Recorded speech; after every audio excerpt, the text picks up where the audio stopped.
Hi, this is Craig Stocks, and today we're talking about Photoshop 101, some of the fundamentals that are useful when working with astro images in Photoshop. And right now we're going to talk about layers and layer groups, which are some of the fundamental aspects of Photoshop. So the idea of layers, to start with, I think is fairly easy to understand, at least conceptually.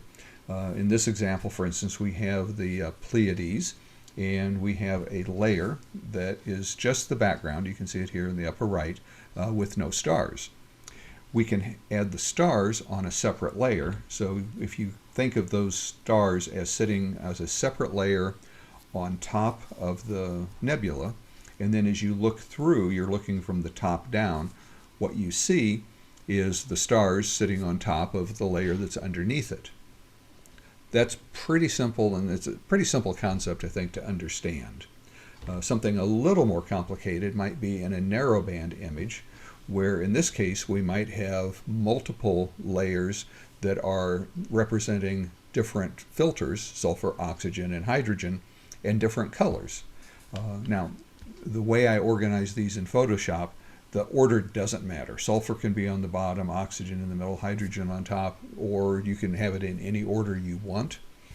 I tend to put it in this order just because that way I always know that hydrogen is the one on top, oxygen is the one in the middle, sulfur is the one on the bottom. So it just makes it easy for me to navigate because I can quickly find the layer group that I want. But again, it's the same concept, but in this case, sulfur is only red. Oxygen is blue, hydrogen is green, and the stars are again sitting up on top. And when we look down through those layers, what we see is a complete image with the red, green, and blue all combined and creating all the colors of the rainbow, or at least potentially all the colors of the rainbow. And again, the stars are visible on top because they're in the top layer. So you can think of it as building a layer cake, and we'll always have, at least in my workflow, I always have the same structure of layer groups. I have layers at the bottom that have the image in them. So this would be the individual sulfur, hydrogen, oxygen, or a dual narrowband, an RGB, but this is the basic image without the stars. And this could be multiple layers. Then I have a global adjustments, and what that global adjustments does is let me globally adjust this whole combination. So to make the combined red, green, and blue brighter, darker, add more contrast, change the color, so shift the color or the hue a little bit, increase or decrease saturation, whatever I want to do to the whole image except the stars. Because everything always works from the top down. You can almost think of it as looking through or water cascading down. So global adjustments only affect what's visible below that adjustment. It does not affect anything above. And then on top we have the stars because those are always added on top. And then lastly, if you have an annotations layer, that would sit on top of everything else. So in terms of what that looks like in Photoshop, here we have the hydrogen, oxygen, sulfur. These are the data or the nebula showing green, blue, and red. And notice one of the nice features of AstroMagic, when it creates these layer groups for you, it even adds a color indicator to that layer group. So we can immediately see this is green, this is blue, this is red. Here's the global adjustments, where we could make adjustments that affect everything below it, and then the stars, and then lastly the annotations layer. So there are two types of layers in Photoshop. There are pixel-bearing layers, and so that would be your picture. Each pixel has an RGB value, and of course it's the mix of RGB that makes the color. Normally layers are opaque. In other words, if you have a pixel-bearing layer, normally you can't see through that. But there's a thing called a blending mode that lets you change how Photoshop blends that layer into the layer stack, and many of those allow you to see through either completely or partially through that layer. And of course, the principle of non-destructive editing is that you never change the actual values of the pixels while you're editing.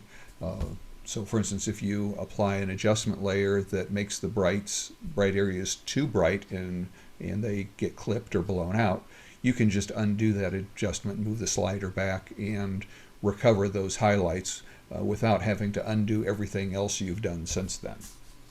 So pixel bearing layers, this is the image. So the nebula, the stars, those are pixel bearing layers. Adjustment layers don't contain any pixels. They just adjust the view that you're looking through. It's like looking through glasses.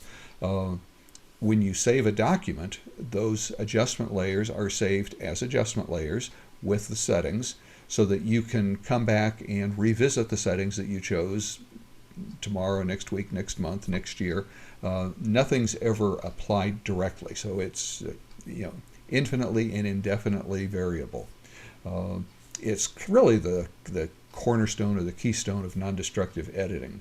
In some of the common adjustment layers, levels is probably the one I use the most. And that gives you good control of brightness and contrast, and it's a little simpler to use than curves. Curves is a more powerful version of that, but it can be a little trickier to use, and 99% of the time levels works very quickly and easily to accomplish what you want. Color balance, just as the name implies, it lets you change the color, add more red, more green, more blue to an image overall or to an individual layer. Hue saturation, again, obvious from the name, you can adjust the hue or you can adjust the saturation of an image. Less obvious is you can use it to colorize a layer. So you'll see we use the hue saturation adjustment layer to define what color we want narrowband filters to represent in the image. So you would have a hue saturation setting the sulfur to red, for instance, in an SHO image.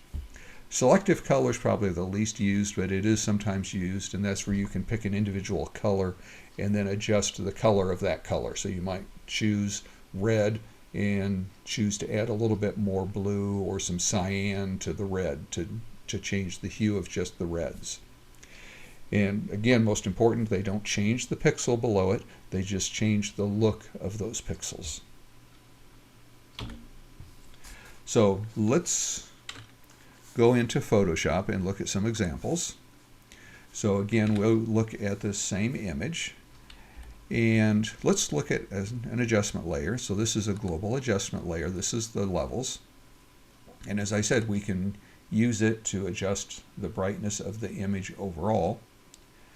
But each one of these groups, for instance, the sulfur, each one of these has a levels adjustment layer in it. So if I adjust the brightness of the sulfur, now I'm affecting just the contribution of the sulfur to the image. And since sulfur is color mapped as red, it makes it more red or less red. And then last thing I'm going to talk about here is this hue saturation layer. These get created automatically for you when you load narrowband data. You may occasionally want to adjust it. It's preset to, for instance, in this case, this is sulfur. It was color mapped as red. So you can see the hue was pre-selected at 0, which is red. It will always be saturation 100% and lightness at -50%. But then if I want to change the hue of the red in this image, then I can move this hue slider